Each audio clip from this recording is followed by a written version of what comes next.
everybody. Welcome back to Wisconsin Weather Experts. It is sunny here in the Milwaukee area and all across the state of Wisconsin. Again? I know.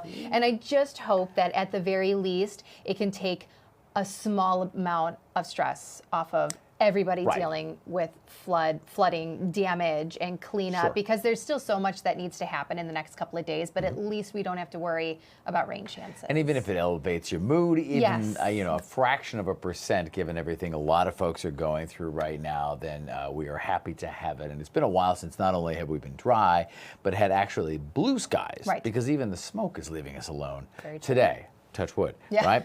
All right, let's go get you caught up on what's been going on here. We'll start in Germantown, which of course was kind of the scene yesterday. We started our show in Germantown yesterday as well. Flooding, power outages, evacuation in Germantown's Riverbend Circle subdivisions. Some folks had to be evacuated by boat, as you were just seeing right there, because more than 2 feet of water just completely took over the homes in the neighborhood there. Germantown fire officials say one person tragically has died.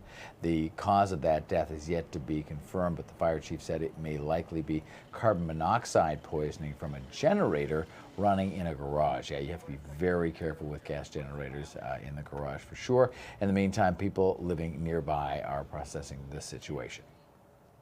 My home is wet. Now, it was not wet until this morning, but now my carpet is soaked downstairs, and I've lifted everything I can of value up off the ground, so I'm just waiting now. Feel for that poor woman and so many others. Officials say water levels are starting to go back down in Germantown, although, as we've been talking about, it will likely take at least a couple more days to actually get things to clear. Yeah, especially when it comes to those rivers. Those levels can still fluctuate a little bit. So it's something to always be aware of if you live near a river. But another emergency situation as of yesterday, this time in Merton due to all the flooding. The Village of Heartland Police just posted this photo showing some serious damage to the Merton Mill Pond Dam, and they say there's a good chance it could fail. So far, the dam has not been breached, but the police department is warning people and businesses near the Bark River, that is, with a B, that the water levels still could rise. The Wisconsin Department of Natural Resources plans to reinforce the dam. Shows you the power of water, right? Like, absolutely. Literally something engineered to hold water back even has its limits against the water. Yep. I mean, that much water. Yes. What a fascinating picture to see right there. All right, let's go over to Tosa. Obviously, one of the places hit hardest as well. Communities feeling the impact for this flooding, not only now, but it'll be a while because it's just going to take so long to get life back to normal in many spots. Take a look at the Hart Park in Tosa, which is H-A-R-T, but also the H-E-A-R-T of that community. Absolutely. I mean, it is definitely a focal point of that community. Top of the damaged pavement, you can see the flooding tore off the turf on the football field. I mean, I don't think if you told somebody that was even possible, they'd believe you, but look at what it did. It just tore the turf right up there. This is what Tosa's East home field is, but the Red Raiders coach says that's over with for the foreseeable future. Coach also says flooding ruined much of the team's equipment, although the team's uniforms and helmets were okay in the locker room. I don't know how that could happen, but I felt like I won the lottery at that moment. We thought all of our equipment was going to be destroyed, but luckily it was only like a few inches into the locker room. I don't know how, but yeah, so that was a big relief.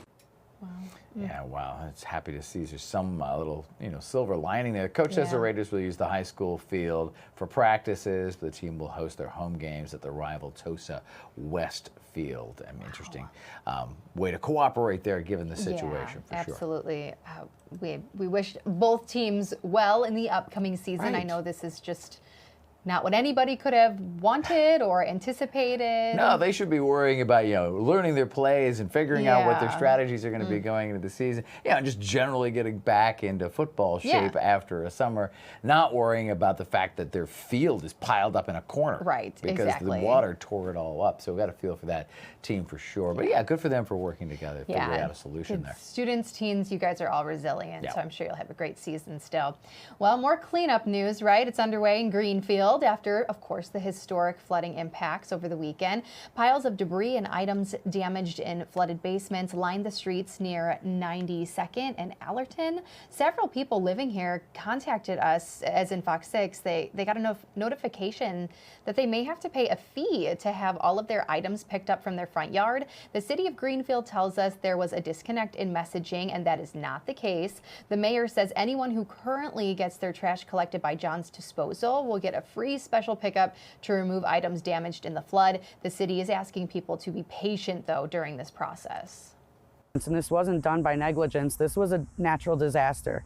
You know, nobody asked for this. So we're just looking for more help from the city, I guess. In this case, I was really, really glad that you contacted us, honestly, because the constituent that you referred to me apparently has neighbors that have heard the same thing. And I want them to, they have enough to worry about right now. They don't need to worry about the refuse that's in their front yard. Oh, that's good news. No doubt. So the mayor says he plans to have a John's Disposal in the area soon. He says the cleanup citywide could take a few weeks, though. We're told they do plan to place dumpsters in some of the hardest hit areas as soon as possible. There is also a drop-off site for flood debris. You can find those details on the Fox Local mobile app. All right, and over to Milwaukee we go because everybody's cleaning up. The whole region hit pretty hard with all of this. A bit of a different story, though, for those living in Milwaukee. City's Department of Public Works is extending hours at both of the garbage depots or drop-off sites from today until Sunday. Both the north and south sites will be open from 7 a.m. to 6 p.m. each day. City wants to remind everyone that there are self-service locations as well, and you are responsible for unloading your own things. If you can't make it to the drop-off sites, there is another way to get rid of things. If you place bulk items at your regular garbage collection point, we will, and you call in, we will be able to pick those up. We understand there are some stuff that has been out there for 2 days already. We are trying to prioritize the city in the hardest hit areas. And that number to call is 414-286-CITY. You can also go to the city's website. Whatever you do, don't just dump this stuff. Right, I mean, exactly. We've had issues with that pre-flood. We don't need it post-flood. Plus, you could be dumping stuff that has, you know, some sort of toxic mold on it because of the flood waters, so it could cause who knows how many other problems. Right, exactly. And don't just leave it in your basement either. This is an issue we got to deal with. Yeah, there's a time frame on this. I mean, with flood water, we talked about it yesterday. Yep. It's not sanitary. It's gone through everything, right? And just think about the flood water that went through State Fair Park. Right. Right? All the barns, all the other stuff, right? So this is contaminated flood water. You can never assume flood water is clean. And so now if it's sitting in basements, if it's, you know, soaked into your drywall and you don't get it out and get it dealt with and deal with it to dry it out quickly enough, you develop mold, and that mold could be life-altering because people have horrible diseases as a result of mold. So please do what you can to get it cleaned up and follow all the different municipalities' rules and regulations. Absolutely. Well, and these historic floods are clearly sparking the same question by so many people. Will insurance cover your damages? That's the question for Cindy Mock of Muskego. You can see here her basement foundation wall caved in. Now, an attorney who used to work with insurance companies or for insurance companies does have some advice. He says water damage is normally not covered unless the water came in through a sewer backup and you have that added coverage, or you have flood insurance. But he says, even if you're not sure whether or not this is covered, whether you have flood insurance, whether you have sewer drain backup, whether you have comprehensive coverage on your auto or that sort of thing, make a claim. I'm hoping they cover it. I just don't know if they will. So there you go. And what about federal help? I know we've all heard questions about that as well. A FEMA spokesperson tells us it hasn't yet received a request, but is monitoring Wisconsin. So main takeaway from that, file a claim anyway. Right. And back in, I believe it was 2008, there was a declaration and folks did get some money back. Was not exactly a windfall. It was around $4,000 on average, which even with you adjusting for, you know, inflation over the almost 2 decades since, That's not going to replace all the loss, so our hearts go out to all those folks.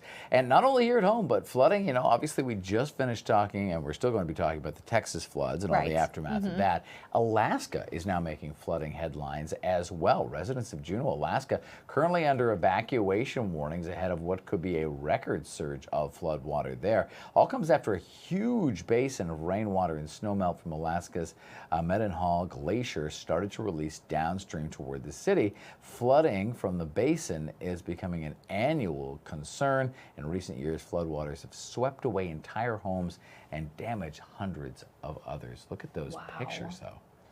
That drone video is spectacular. It is. All right, so Alaska's not exactly in our region, but we are going to talk about what's going on in our region as well, which does include some flood concerns, but we've got sunshine today, Steph. We do. We have 3 days of sunshine ahead, today, tomorrow, and Friday, and we need it after all of the rain we saw this past weekend. Just some stats for you now as we're really trying to catch up with the bigger picture when it comes to rainfall. I had the opportunity to look at some of this morning. Now, for the month, remember, it is the 13th of August. We are just midway through this month. We are already nearing 8 inches of rainfall, and that is over 6.5 inches above average. And now notice for the year, too, previously we had been a little bit below. Now we are way above, in fact, about 5.5 inches above. Now, we are also looking at one of the rainiest Augusts on record, and I know that is not surprising. Milwaukee at the airport, that's where all of our stats are for, all of our records and everything along those lines. But remember, Mitchell International's rainfall total from this weekend was actually one of the lower totals, still very high, but surrounding areas saw a ton more. So you already know even worse conditions and even more historic for many other communities. But at this point, 2025 is now our 5th rainiest August on record. And look at some of these other totals here. They're just over 8.5 inches. I think it's very possible that we end the month of August, considering we have so much more to go, maybe even in the top 3 when it comes to record rainfall for the entire month. So watching that very closely. We do again have rain back in the forecast later Saturday into Sunday and maybe even into early next week, a couple chances for some rain. Now the river flood warnings continue in a handful of communities. So I want to go over those really quickly. First and foremost, we have the Milwaukee River in Cedarburg as well as Cedar Creek. Now that warning is expected to expire Friday morning. It's only Wednesday, so remember, rivers, they take some time to really get back to normal, or at least to get back to below flood stage, which is when the river flood warning will be allowed to expire. So they'll still be pretty high even after it expires. We, of course, have the Menominee River. That is not a site that gets periodic or up-to-date forecasts. So that is in effect until further notice. And then the Fox River in Waukesha, we have covered that for the last couple of days. Absolutely. It's been incredible to see that expires Saturday morning. And then a new one, the Rock River out towards the west, that was actually put into effect just earlier this morning. So we still see some rivers climbing a little bit more before again receding. It's going to take some time. Thankfully, no rain in our extended forecast. We have plenty of sunshine statewide for today. Bigger picture shows another frontal boundary up towards the north, little trough around us right now, not going to bring us any impacts. In fact, most of the central U.S. quiet for today. There's just a small area of thunderstorm activity across South Dakota. That's not going to impact us in Wisconsin, or at least in southern Wisconsin. Most of the unsettled weather is actually out east now. You can see plenty of spots along the east coast down to the Gulf Coast, still dealing with scattered showers as well as thunderstorms for today. And how about this? We're talking tropics now. We have our first tropical storm, or a tropical storm, not the first. We're a couple in now. We're at E. But in the Atlantic, we have Tropical Storm Erin. And just to show you, what the track is on this, it is forecast to continue to make its way westward, maybe nearing the U.S. Virgin Islands, the Leeward Islands, maybe even Puerto Rico, closer to the weekend as a hurricane. So we haven't really talked tropics yet so far this summer, as far as something impactful goes. Might need to watch this one that's just now really coming together. Let's talk temperatures across the state for today. We are looking at 70s and 80s, but quite a bit cooler up in northern Wisconsin. We will have a lake breeze today, and that'll keep many communities along Lake Michigan in the 70s. Temperatures, though, will stay cool the next couple of days, or normal the next couple of days, but you'll notice they do spike again Friday into Saturday. Saturday could actually be around 90, and that's some of the heat that right now is out west. Parts of the Dakotas looking at highs in the 90s today. Salt Lake City looking at triple digits today. Remember, that heat yesterday was along the Pacific Northwest, so we will tap into some of that eventually, but it looks to be, at least in our area, more of a one-day thing. And I will leave you with dew points here. They are going to be relatively low the next couple of days, a break from some of those 70-degree dew points we've had for what feels like the last couple of weeks. Just know that dew points start to climb Friday and even into Saturday. That's when we'll feel that hot and sticky day with that high around 90 with pretty high humidity and that chance for storms returning. That's the latest look at your regional weather. Why don't we take a live look outside right now before we head to break? This is our view in Milwaukee, looking over the very swollen Milwaukee River. More Wisconsin weather experts. We'll be right back.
All right, welcome back to Wisconsin Weather Experts. We're going to be like that cool teacher back in school. Yeah. Take class outside. Exactly. It's finally beautiful and it feels so nice. I don't even need this suit jacket. I know. It's sunshine. Dew points are a little bit lower. A day Very to get comfortable. outside. So, and you can get outside too. Just take us with you on the app. You've got the Fox Local app. You can check it out. You can go out on the road. We've got some crazy video. Check out this police dash cam video, and it captures a lightning strike. Oh my goodness. Whoa, look at that. It's in Mount Pleasant, South Carolina. There's no audio, otherwise I can't imagine the boom that must have made. But yes, the dash cam there, police driving by when the storm fired up and a lightning bolt struck a power line. So that sent flames up into the air, sparks right down the power line. It also captured widespread power outages and disrupted traffic in the area. We don't have any word as of the last check if anyone was hurt. Oh, that's a little scary to see on camera. My goodness. Kudos to the officers. They don't even seem to flinch. I know, exactly. I would have been swerving all over the road. Right. So good for them. And now on to Portugal. Check this out. This is a fire NATO, if you look really closely. Swirling winds, yeah. Oh my gosh, wow. Gotta take a second to actually watch it myself. So swirling winds and extreme heat bringing a fire NATO to Portugal. I don't often talk about Portugal on our show. This video shows an apparent tornado lifting a blaze into the air. This happened as emergency workers try to extinguish multiple wildfires that had started over the weekend in that area. The fires were fueled by temperatures reaching up to 109 degrees. the fire risk has Portugal under an extreme weather alert until at least tomorrow. Yeah, well, with those fires burning as they do, you get that natural lift of that hot air, and then all it takes is a little bit of a rotation, and look at that spin up. What you can watch that all day. It's just incredible to see. Yeah, it's tragic, of course, because of the impact of all of that fire, but it is fascinating to watch. All right, let's go talk typhoons as well. Crews are evacuating neighborhoods as Typhoon Podul reaches the eastern coast of Taiwan. Cities along the coast are dealing with strong winds, heavy rainfall. Crews move people to emergency shelters. Airlines are canceling or delaying their flights. Schools and government officials in the southern and eastern portions of Taiwan were closed as a result of this storm. Podul is expected to weaken, though, as it approaches the Taiwan Strait. So while we continue to talk about hurricane season, of course, typhoons, they're the exact same type of weather phenomenon, just in a different part of the world. And I feel like we've talked a few times in that area as of late about a few devastating storms. They have been active, as we've seen in many other parts of the world. Weather seems to be amplified right now, and that is kind of a side effect of our what we call the greedy atmosphere that has a lot more energy and a lot more moisture in it. Right, exactly. And somewhat speaking of that, we also deal with a lot of changing temperature patterns and weather patterns, and that, of course, doesn't just impact us, it impacts farmers too. Fox's Nate Larson had the opportunity to speak with farmers on how they're dealing with their fruit crops. Local fruit stands are a staple along this stretch of Highway 89 between Willard and Perry. Farmers this year tell us that hotter temperatures over summer and a mild winter have impacted their crops. It's been hot, so we're about 10 days ahead of schedule from last year. And so what that does is that it just makes the fruit come on a lot quicker. Our mild winter along the Wasatch Front, followed by a hot start to summer, has made most crops grow faster. We were right at the 4th of July. We had peaches, and it's usually the 10th to the 15th that we'll start any of the early peaches. Our earlier variety peaches, we picked a lot earlier than we had peaches before July 24th, which was very unique. The farmers say that hot summer days and warm nights stress out the fruit trees. The heat really stresses out the tree. And so if it's really hot during the night, all the sugar that it produced during that day then uses up. Farmers have had to increase watering and pick earlier to avoid losing crop. Yeah, you'll get overripe and then you haven't got anything. You have to be in front of them when you're picking them. In a typical growing season, peaches are still being picked in mid-October. There are our O. Henry, it's our last variety. That usually lasts until mid-October. And so some people will come end of September and it's just too late. Maybe it'll stretch out and some of them will hang on, but we generally have peaches till October. For the picking season, farmers tell me they'll still have plenty of peaches to go around for the famous Peach Days, which happen the first weekend in September. Nate Larson, Fox 13 News, Utah. There you go. Peaches are so popular. Yes, peach. I love peaches. Locals need them. Peach pie. Yeah. It's all good things. And, it's a reminder that, like you said, it doesn't just impact us. It impacts farmers, impacts crops, and then it comes right back to affecting us because everything you ate today, a farmer dealt with. Right? Exactly. There you go. All right, we will be back with more Wisconsin weather experts. We're going to talk with Tom. He's got an update on an interesting sight in the night sky that you might be able to take in tonight. Stick around for that.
Welcome back, everybody, to Wisconsin Weather Experts, exclusively here on Fox Local, as well as our Fox 6 YouTube page. Something really cool peaked this morning in the sky, and that is the Perseid meteor shower. That's right. We should have pretty good viewing conditions tonight and again tomorrow night. We got a little too chatty outside, so we've run out of time for Tom's package, but we will run that tomorrow on Experts and give some great ideas on how to see them and what to look for and things like that. But we have some other cool video to share as well. We absolutely do. Check this out. That is a manatee. It appears this manatee is being a snowbird this summer.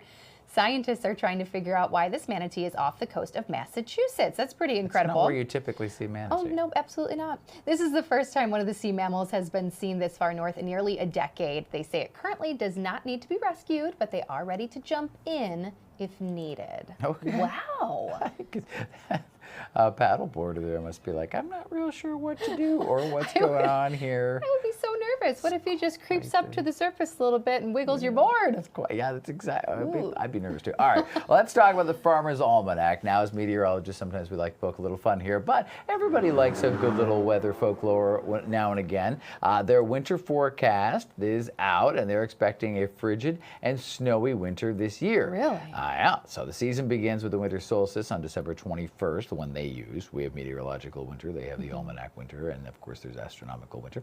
But according to the latest edition, low temperatures may hit some states as early as September. Their forecast says that upcoming winter season won't be quite as bone-chilling as last year, although ours was not really that bone-chilling, and says to expect more of an average old-fashioned winter. I could go for one of those. I hope you're right. They're right this time. The coldest temps will be found in the northern plains, according to them, and New England, so that kind of avoids us. Those in the northwest should brace for a chilly winter, particularly in Washington and Idaho, states thereof, obviously. And along the Atlantic coast, they will see significant rain with their snow. The southeast and southwest will be hit with many wet periods. Yeah. All right.